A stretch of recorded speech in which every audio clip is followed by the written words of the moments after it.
नमस्कार, आप देख रहे हैं राम की रिपोर्ट। रूस यूक्रेन युद्ध के बीच यूक्रेन के राष्ट्रपति अचानक भागे भागे अमेरिका पहुंचे हैं।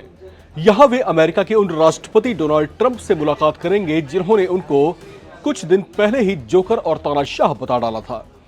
ट्रंप के इस रुख ने साफ कर दिया था कि उनका रवैया यूक्रेन को लेकर बदलेगा नहीं। हालांकि इस गर्मा गर्मी के बीच यूरोपियन यूनियन, जो इस युद्ध में यूक्रेन को समर्थन देने की बात कह चुका है, उनकी ओर से ब्रिटेन के प्रधानमंत्री कीर स्टारमर ने यूएस प्रेसिडेंट ट्रंप से मुलाकात की। लगा जैसे सब कुछ शांत हो जाएगा, लेकिन डोनाल्ड ट्रंप ने कड़ाई से दो टूक चेतावनी देते हुए कह दिया कि 3 साल से ज्यादा वक्त से जारी इस युद्ध में समझौता करने के लिए अब वक्त बहुत कम बचा है। उनके इस बयान से साफ हो गया है कि वे रूस के साथ नरमी बरतते हुए यूक्रेन पर किस तरह से दबाव बढ़ाने जा रहे हैं। लेकिन अब सवाल यह है कि रूस यूक्रेन युद्ध में अमेरिका चौधरी बन क्यों रहा है? वो यूक्रेन को झुकाने के लिए उस पर दबाव क्यों बना रहा है और इसके पीछे अमेरिका के कैसे हित छिपे हुए हैं, इस पर भी हम आपको बताएंगे। लेकिन इस बीच एक बड़ी घटना घटी है। यूक्रेनी राष्ट्रपति वोलोडिमीर जेलेंस्की एक और अमेरिका के दौरे पर पहुंचे हैं, तो वहीं पीछे से रूस का इस युद्ध में साथ दे रही नॉर्थ कोरिया की सेना रूस की साइड से यूक्रेन के बॉर्डर तक पहुंच गई है। आप समझिए, यह बहुत बड़े गेम प्लान का हिस्सा है। विश्व की 2 महाशक्तियां मिलकर छोटे से यूक्रेन को क्यों पीस रही हैं? राम की रिपोर्ट में आज लेयर बाय लेयर हम इसी पर डाइसेक्ट करेंगे।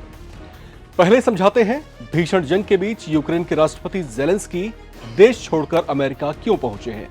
दरअसल जेलेंस्की आश्चर्यजनक तौर से युद्ध की आग में जलते अपने देश यूक्रेन को छोड़कर अमेरिका के साथ एक बड़ी डील करने गए हैं। ट्रंप जेलेंस्की के बीच ये डील पूरे $1 ट्रिलियन की हो सकती है, जिससे अमेरिका को यूक्रेन के दुर्लभ खनिजों का खजाना मिल जाएगा। अब आपको कुछ कुछ समझ में आने लगा होगा कि आखिर क्यों रूस और यूक्रेन के युद्ध में अमेरिका चौधरी बन रहा था और क्यों ट्रंप ने पिछले दिनों यूक्रेन को किसी आर्थिक सहायता या खैरात देने से इनकार कर दिया था। यहां तक कह दिया था कि यूक्रेन में जब तक सत्ता नहीं बदलती, हालात बदतर होते जाएंगे। आप खुद समझिए, अमेरिका दरअसल यूक्रेन पर दबाव बना रहा था कि जेलेंस्की खुद सामने से अमेरिका के साथ अपने दुर्लभ मिनरल्स के खजानों को डील के लिए आगे कदम बढ़ाएं। सारा खेल ही यूक्रेन के दुर्लभ खनिजों का था, जिसके लिए अमेरिका लंबे समय से लार टपका रहा था।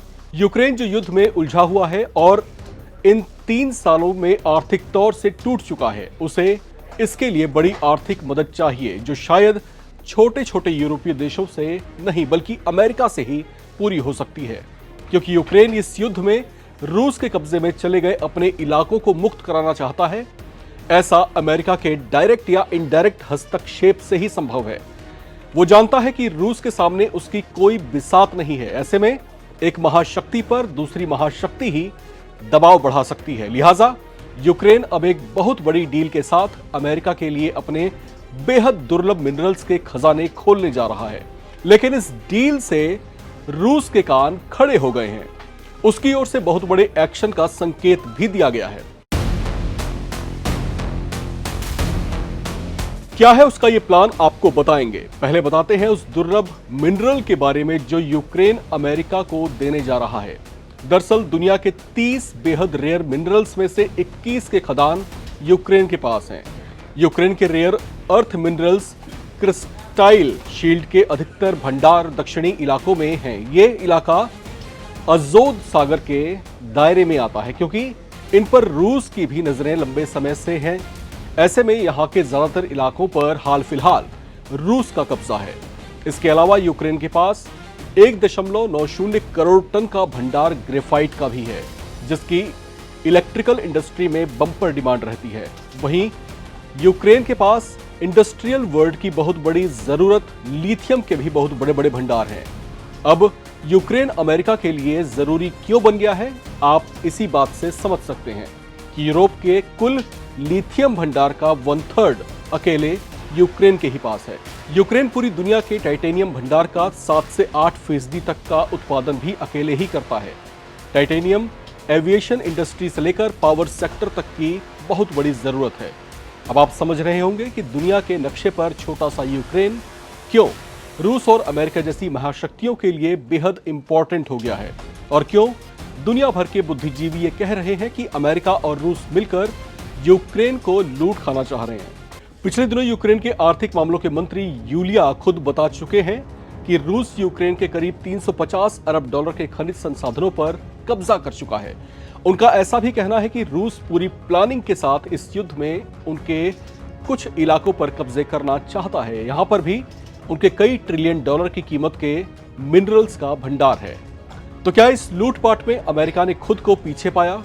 और क्या इसीलिए रूस यूक्रेन में छिड़े युद्ध में वो रूस के डायरेक्ट भिड़ने की जगह यूक्रेन को दबाव में लेकर उसके साथ ट्रिलियन डॉलर के रेयर मिनरल्स की डील करने जा रहा है? इन मामलों को करीब से देखने वाले कई बुद्धिजीवियों का यह दावा है कि यूक्रेन को जानबूझकर अमेरिका ने 3 साल तक युद्ध की आग में जलने दिया और उस पर रूस के हमलों से बड़ी आर्थिक चोट पहुंचने दी।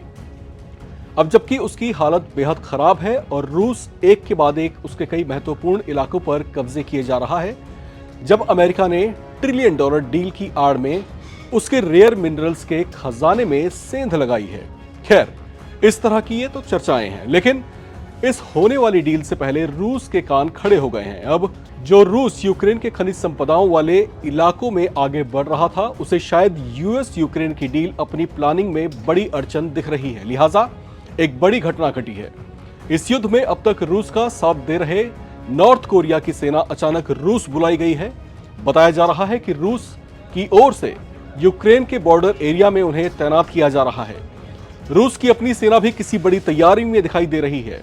ऐसा कर रूस शायद यूक्रेन समेत अमेरिका और यूरोपियन यूनियन को भी एक सांकेतिक चेतावनी दे रहा है कि उसकी रणनीति में अगर कोई अड़चन बना तो वो विनाशकारी कदम उठा सकता है। ऐसे में सवाल भी गूंज रहा है कि क्या आने वाले वक्त में यूक्रेन के रेयर मिनरल्स के लिए रूस और अमेरिका भी प्रत्यक्ष तौर से युद्ध में आमने सामने आ सकते हैं? खैर, ये सवाल है, लेकिन सवाल भी बहुत बड़ा है। अगर ऐसा होता है तो मान करके चलिए कि दुनिया एक बहुत बड़े विनाश की ओर आगे बढ़ेगी, क्योंकि दो महाशक्तियों का टकराना, वो भी ऐसी स्थिति में जब दोनों ही परमाणु संपन्न देश हैं और दोनों ही पिछले 8 दशकों से एक दूसरे को आंखें तरेरते रहे हैं।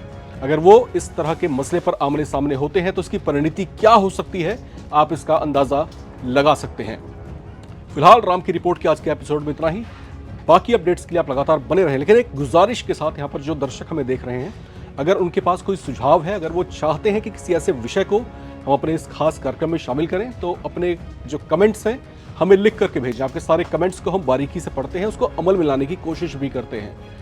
तो आपकी तरफ से जो तमाम सराहना और जो प्रोत्साहन मिल रहा है उसके लिए भी शुक्रिया। फिलहाल आज की रिपोर्ट में इतना ही।